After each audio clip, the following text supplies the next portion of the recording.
many other states. And the beauty of taking on the gun industry and the gun lobby in the courtroom is their advantage in money and influence does not do them that much good. It does them some good because they get the goalposts moved. They get Congress to move the goalposts, but which is what we're talking about. But still, when we go up against them in court, their conduct is indefensible, and they often lose. All right, I think just to make sure we have time for the audience, before I present it, okay. I'm going to do the best I can to take comments and questions in the order that I see the hands. So who would like to go first? Sir. I'm a student of the college. I'm a political science student here. Thank you for allowing me here. I am a strong supporter of the Second Amendment. I grew up in Texas.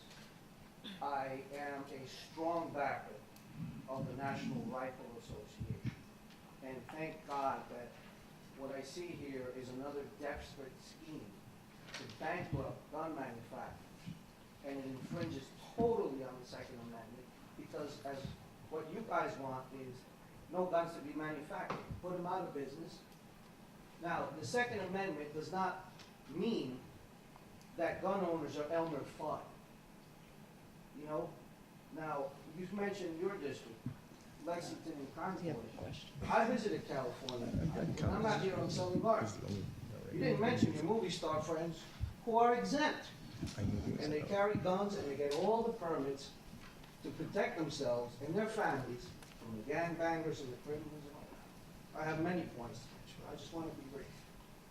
And I'm proud that today the New York Sportsman Foundation here filed a lawsuit against Andrew Cuomo, passed the SAFE Act without any hearings, without any comment from the public, at 1 a.m. in his back room of cigar-filled, corrupt politicians, and assault weapons that were banned before, and now he expanded the definition because he thought he can't. You know, one day it's an assault weapon, one day this is an assault weapon, one day this is legal, another day it's not legal. And I'm also proud, and thank God that we stood up to many people in the Congress, and the assault weapons ban was struck down, and Harry Reid finally found out that him and his Democrats are not going to become kamikaze pilots in next year's election. That's all I have to say. I have a question. Yes. I noticed when you were talking, you didn't mention gun shows. And my understanding is that gun shows are totally unregulated. I may be correct. And why are gun shows treated differently from dealers? I never quite understand that. Probably New Yorkers don't understand what gun shows here. We don't have any in the city that I know of. And if someone could explain why are they just allowed? Well, licensing is nothing. I mean, the gun show, what's called the gun show loophole, is a subset of a much broader problem. And the problem is that the Brady law, when it was passed, as a compromise to get it passed, was limited to licensed gun dealers. So the law is that if you're a licensed gun dealer and you're selling a gun, you have to perform a background check. However, you can sell guns if you're not a licensed gun dealer, and you are not required to do a background check. Gun shows are a forum where a lot of these unlicensed sellers come, bring many, many weapons. Some of them actually are in the business of selling guns, but can get away with it, and don't do a background check. But it's a much broader problem, and in fact, with the internet now, the internet, there's a gun show in cyberspace, 24 hours a day. You can, that's a marketplace where these private sellers can also, do sales without a background check. And one of the major pieces of legislation that Representative Schiff mentioned that's being pushed now and hopefully will be passed would require background checks for all gun sales. I mean, the law now, it would be as if our system of selling drugs were that you needed to get a prescription from a doctor, you needed to bring that prescription to a pharmacy, and they would check it out, and then you would get controlled substances, unless you didn't want to do that. In which case, you could go out on the street and buy all the drugs you wanted, no questions asked. That really is the law of gun sales in this country, and hopefully, you know, it will be stopped under this Congress. It's an exact analogy, but I just want to very quickly say, now, if I got it, about 40% of gun transactions are not by a licensed dealer. I don't know what the number was at the time Brady was passed, but it must have been far fewer than that, without question. And my point being that that's why, you know, government's never going to be able to pass a law that works perfectly for all time. That loophole that was a compromise to get it passed in 1994, but was a relatively small loophole. People figured it out over time. The problem with having a Congress that's the leadership of which has been unable or unwilling to address this for 20 years is that loophole, people figured out how to exploit it, and what was 5 or 8% is now 40%. Dan, can I just, I'm sorry, very quickly, I mentioned the intersection between the issue that you raised and the liability issue that we've been discussing. In order of likelihood of passage in Congress, I would put gun trafficking statute, which cracks down on the straw purchasers or the illegal trafficking guns, as the most likely to pass this Congress. I would then put universal background checks just underneath that. There's a remaining issue that we're trying to work out in terms of record keeping when you have a private seller selling it to a private party. But if that can be worked out, and I'm confident it will be, we'll pass the universal background check bill. In getting successively more difficult is an assault weapons ban and a ban on extended ammunition clips, and PLCAA is probably even more difficult than that. But the reason why the liability piece is so important, let's say we pass the universal background checks. Well, that's only going to be as good as our ability to make sure that people don't evade it. If you have these bad actors, the 1% of the gun dealers, and they turn a blind eye to the straw purchasers don't have a criminal record. That's why they're doing the purchasing. And if gun dealers are going to turn a blind eye to that, then you can have all the background checks in the world, and those guns are still going to flow to criminals who are going to use them in gangs, or use them south of our border in Mexico. So it's important that we take legal action, that we hold these sellers in particular accountable, because even with the background checks, we may not have 40% of guns in this loophole, but we may still have 20 or 25% because of the willful negligence of the industry. So there is some, thank you all for being here first of all. There is some mentions of taxes and insurance, and that to me seems like a very reasonable idea, and it could involve insurance companies as a big player and fund their money if they can insure owners how to insure their guns. Has there been any movement in those proposals moving forward, or? Well, of course, to have insurance, you have to mean that someone's going to be liable. While we could mandate insurance, if someone doesn't have to worry about liability, that's nothing's going to happen. You have to have car insurance, and you have to get a license and if you have a car accident, you know you're liable or your insurance company is going to be liable. So while the insurance may be part of this, it really does go back to what Dan's been talking about. Not that we couldn't make it, and this maybe make it more politically palatable in one way or another, but you can't divorce the liability issue. That's got to precede the insurance issue. Plus, I'd just like to add, as a former prosecutor, I don't know how many potential would-be criminals are going to go and get their guns registered.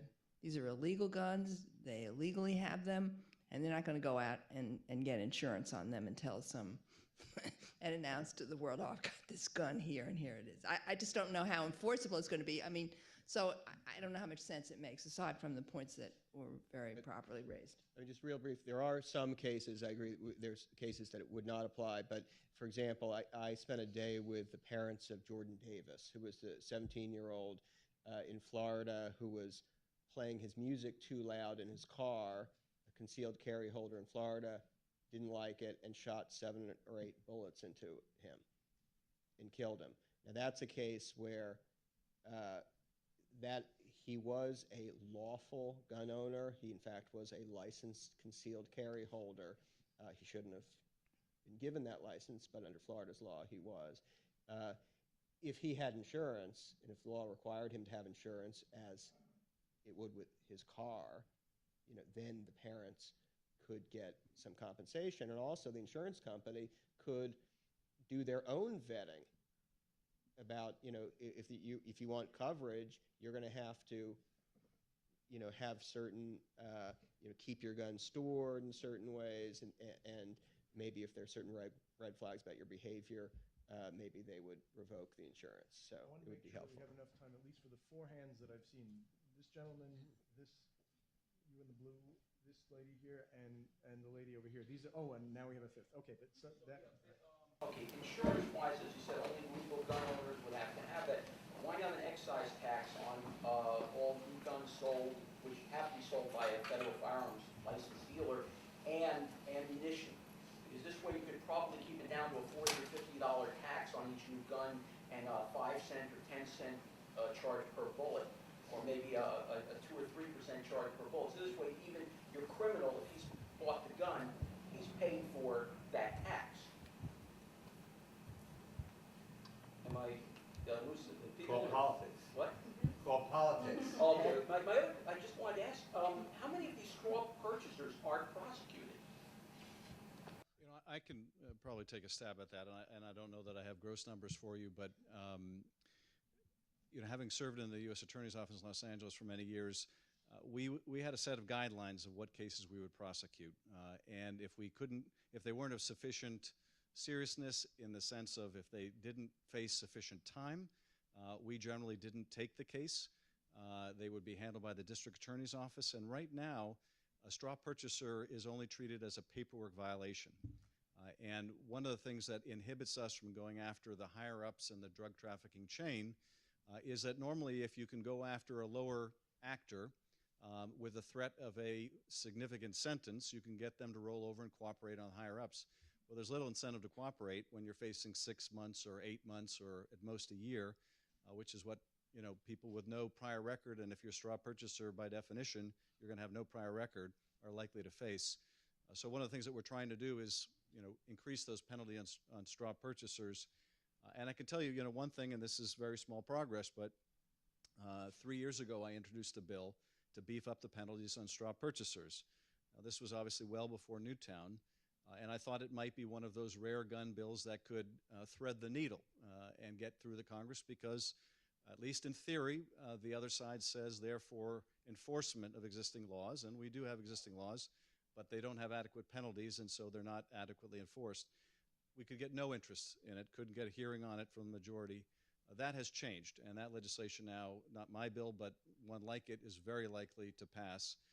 But the result of the existing penalties being so insufficient, there are very few straw purchasers who are held to answer, and those that are get away with a slap on the wrist. Drawing from what my colleagues said, even though I am personally for gun violence, I'm personally for, oh my gosh, I'm so tired, gun control. I'm sorry. What is being put in place for the huge deficit in profits that the manufacturers are going to experience? Because if PLCAA is repealed, we have to understand that there's going to be that money that falls out of the system. Actually, would you mind if I give a first response to that? Because I've been thinking this for some time. I mean, I respectfully but fairly forcefully argue that it's simply this argument that that these suits would drive the gun manufacturers out of business. The numbers don't work that way. I mean, when you have 1% of the gun dealers supplying 57% of the crime market, the impact of this would have to be, I mean, I don't know if they know the background about gun traces. Manufacturers are required to keep records of who guns get sold to. Distributors have to keep records. They know or should know who they sell the guns to. Therefore, they can stop supplying these dealers and would do so in the face of accountability. This would not have a devastating effect on their finances. It might increase I know people are shaking their heads, but the numbers don't work. It would increase gun prices slightly, not enormously. Well, also, I mean, PLCAA, it has these exceptions. One thing extraordinary about it is it does not have damage caps. So if you bring a case under PLCAA that's permitted against a gun manufacturer or a dealer, there's no limit on damages. So under the existing law, theoretically, you could drive the gun industry out of business. So it doesn't even make sense on its own terms. Well, I go back to the example. What shouldn't we do something about General Motors? If General Motors manufactures a defective car and it results in someone dying, the estate of that person can sue General Motors. Should we pass a law that says we're going to pay General Motors back for that? Of course not. What we want to do is create an incentive for General Motors to make a better car. And what we've been talking about all night is if we could succeed in these laws, we're not putting the gun manufacturers out of business. We're telling them you've got to take responsible steps, just like General Motors would, to prevent irresponsible sales of guns. That's what this all boils down to. I think the lady right here. Yeah, I think you're talking about a few different issues here that are being confounded. One is crime control. One is accidents, negligence in the home. And I feel very strongly that parents should be charged when children get into guns, that they need to be responsible gun owners. I understand that this panel is directed mostly at the sellers and that many of your points are very reasonable. And all of them seem so to you, but some of them will not to many others, and including the gentleman sitting next to me. And that is because guns are not cars. They are not cigarettes. They are protected under the Constitution of the United States, and there are many, many people. Go on Facebook. It is stunning how many people do not believe that Aurora or Newtown actually happened. They believe that they are conspiracies that were designed to encourage legislation such as you're proposing, the way George W. Bush used 9/11 to justify going into Iraq. This level of conspiratorial thinking may sound incredibly alien and illogical, but it is out there. People want to arm themselves. We saw a huge rush to arm when any threat, a possibility of guns being taken away from people came after Newtown. There are people who also believe, with some perhaps rational underpinning, there will be a race war in this country. We just had riots in East Flatbush because a young man was killed with 17 bullets by the police. So let's talk about crime control. Let's talk about accidents in the home.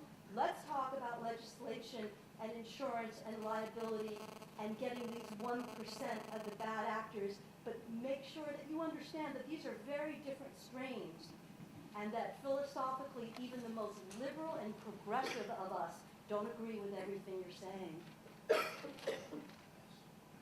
Well, as I like to say, my wife doesn't agree with everything I say, so why should you?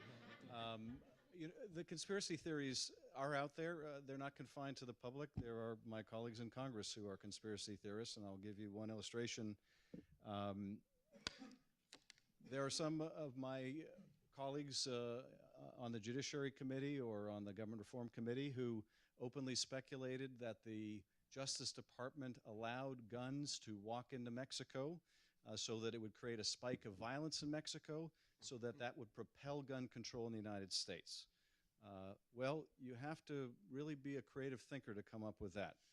But there are people who've been making that argument in Congress that essentially the Justice Department would knowingly facilitate an escalation of violence in Mexico to help drive gun control in America.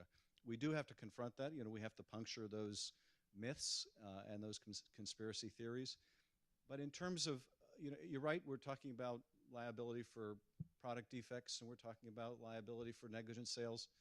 There is a common theme to all of this, which is responsibility. But just to give one illustration of why I think the gun industry should be treated like the auto industry and every other industry. 2 kids have a gun. The cartridge has been taken out of the gun, and most guns, when you take the cartridge out, it won't fire. It's a $1 device, but a lot of guns aren't made that way. So one kid thinks the gun's unloaded, shoots the other kid. Actual case.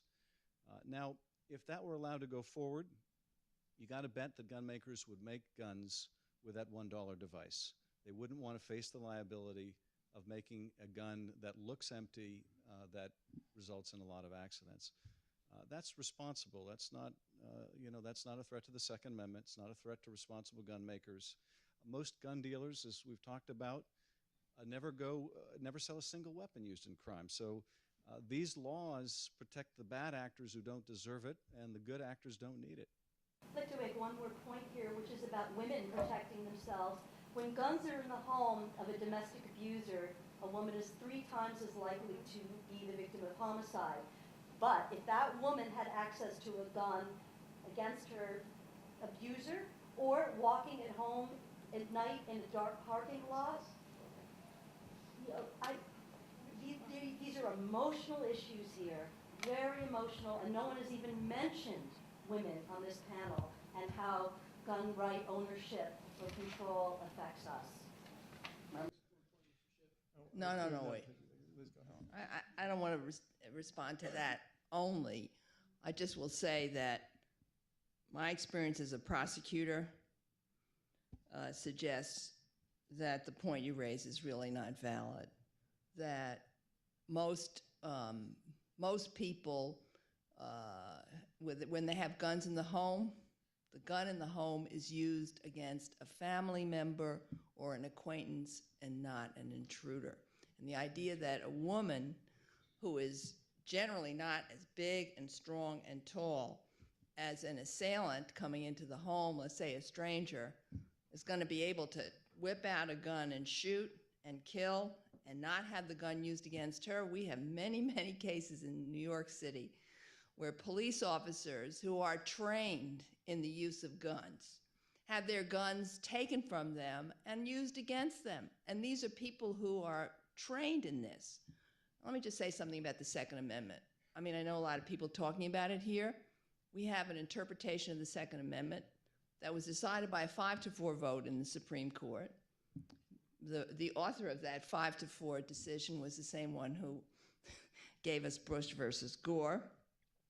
And it flies in the face of many, many, many court decisions about the meaning of the Second Amendment that took place before that. It, in my view, is an outlier. So when people talk about the rights under the Second Amendment, many people will say that basically what the Second Amendment talks about, and it starts with this, in order to preserve the right, it has to do with a well-regulated militia being necessary to a free state. The right to keep and bear arms shall not be infringed. The right to keep and bear arms relates to militia. The only way Mr. Scalia was able to come up with the idea that the Second Amendment protects hearth and home. By the way, the Second Amendment doesn't say anything about hearth and home, but that's now what it protects according to him. I mean, I respectfully disagree with that. And I do not think that given the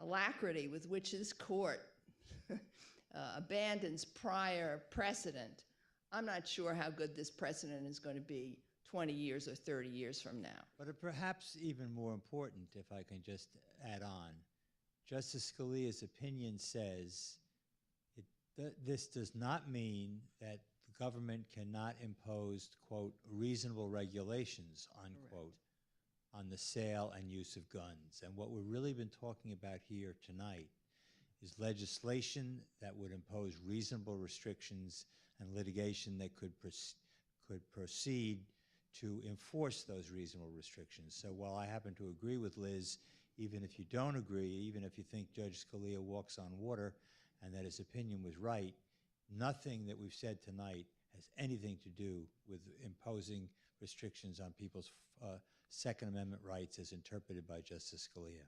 We have two people who've been waiting a long time to ask, and I think, were you one of them? And then the gentleman back there. So please go ahead. Okay. Panel, thank you for coming today. The great thing about John Jay is that we get a wide variety of opinions presented to us, and to have opinions presented to us by people who are at the top of their positions is definitely a real treat to have. So thank you to everyone involved. I would like to bring up, in the terms of holding manufacturers responsible. Could you speak a little louder? The rest of the Oh, audience. I'm sorry. Do we have a microphone by any? We can hear if you just. Okay, I'm gonna do my best. Bear with me.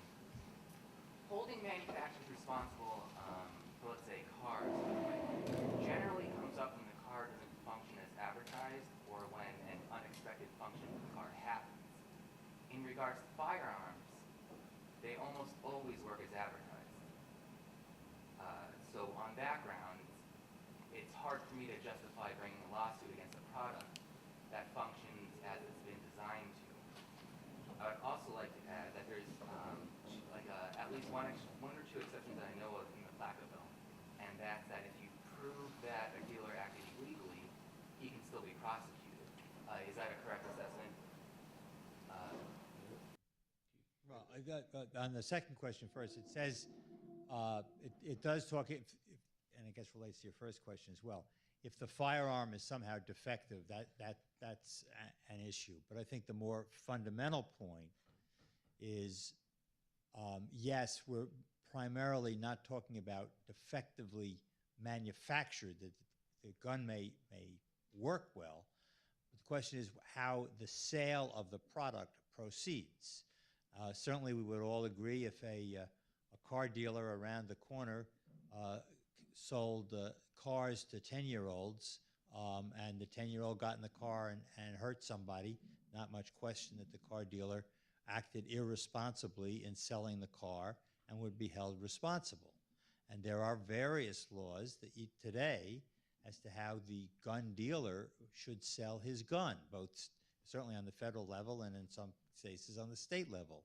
So if the gun dealer does not sell his gun responsibly, he should be held responsible. That's, I think, quite analogous. And as far as on the first point, I mean, you're not exactly right about what products liability law does. I mean, for example, the basic principle under modern products liability law is that manufacturers have to have an obligation to put in feasible safety features to prevent foreseeable injuries. And for example, car manufacturers should know that people will crash their cars. In fact, people will do exactly what they're not supposed to do with their cars, and in fact will violate the law. They will speed, they will drive drunk, they will drive into trees. And what happened specifically with that risk was that drivers were being impaled with steering columns. And there was a line of cases that held that car manufacturers had a duty to make cars crash-worthy.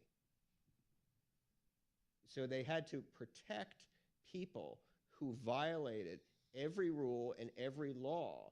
But if they were able to make the product safer, they could do it. Cigarette lighter manufacturers knew at some point, or should have known, that children were getting a hold of cigarette lighters and were using them and were burning down houses and things. And there were a number of cases like that. Not nearly as many as happened with children and guns, but they were significant.